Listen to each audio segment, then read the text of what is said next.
Hello, everybody. This is Todd Thurlow. I'm not going to be able to make the meeting tomorrow, but I just wanted to submit my seagrass and satellite imagery report for tomorrow's meeting.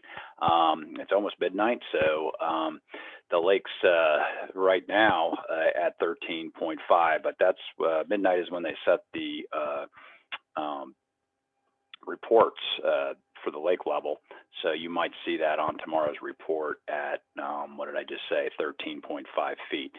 By the way, something's wrong with the graph that they show the lake stages. This has happened before where the forecast is overlaying the graph, so you can't really see where we are on this.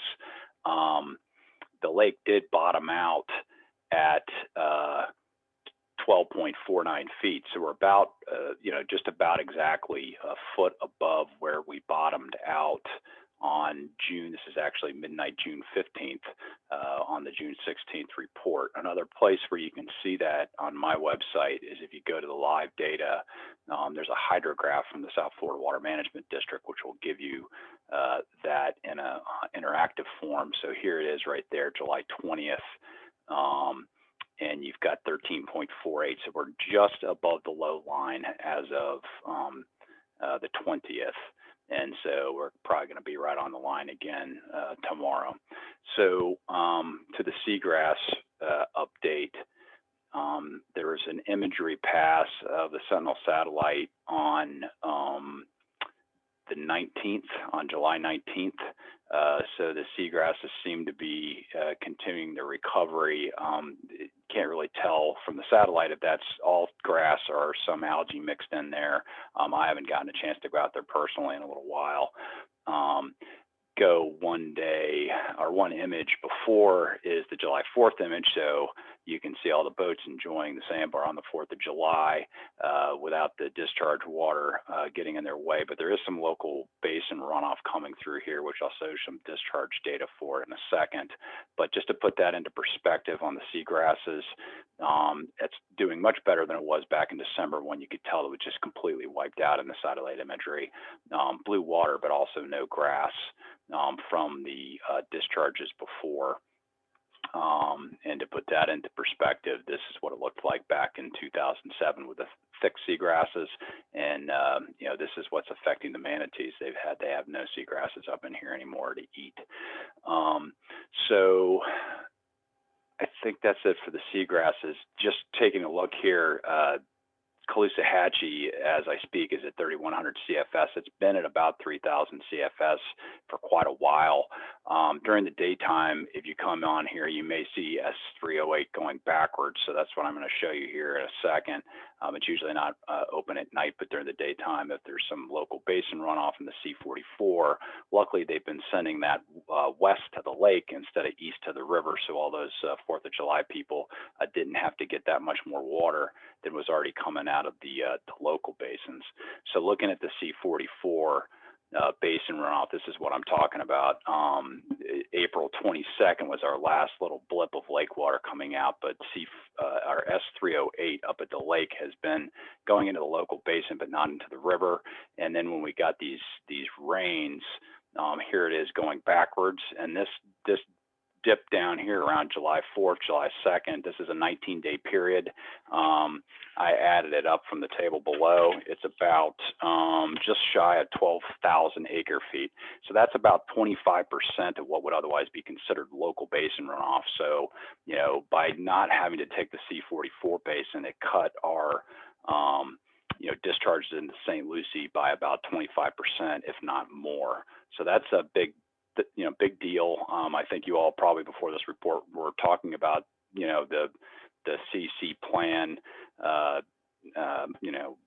adjustments, and this is part of it. If we can factor in the ability to have the flexibility in the lake to run that C44 basin into the lake instead of into the St. Lucie River during the wet season.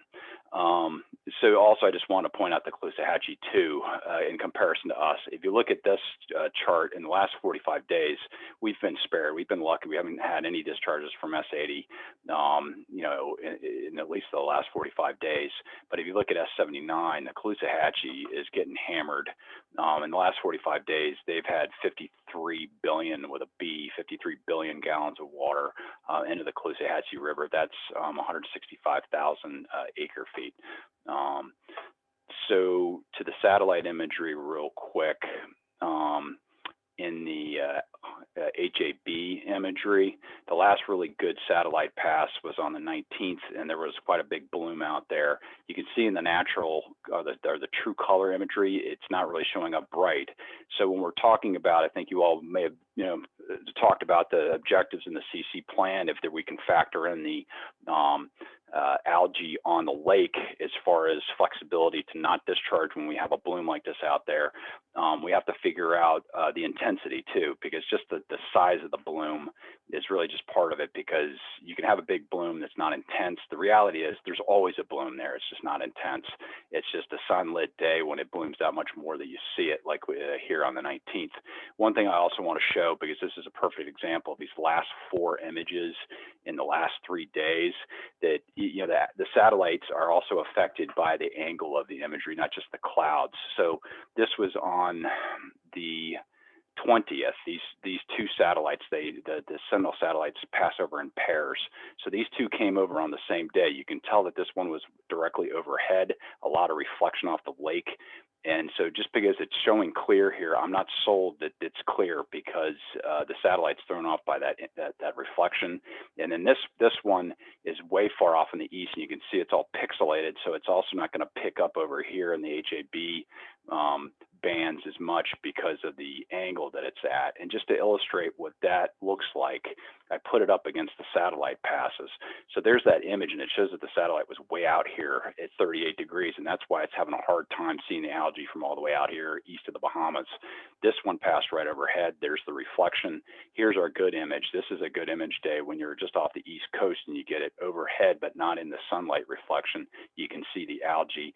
And then if it's off to the west, it completely misses, and we're in the gap. And so that gap looks like this. This is it on a composite image. Here's the Sentinel A going by with a reflection here always off on the side, and then B's coming by, but then it just completely missed the lake that day. So if anybody ever wants to know a little more about that, that's my input with satellite imagery on the lake. And so I think that's my report. Hope to see you all next time.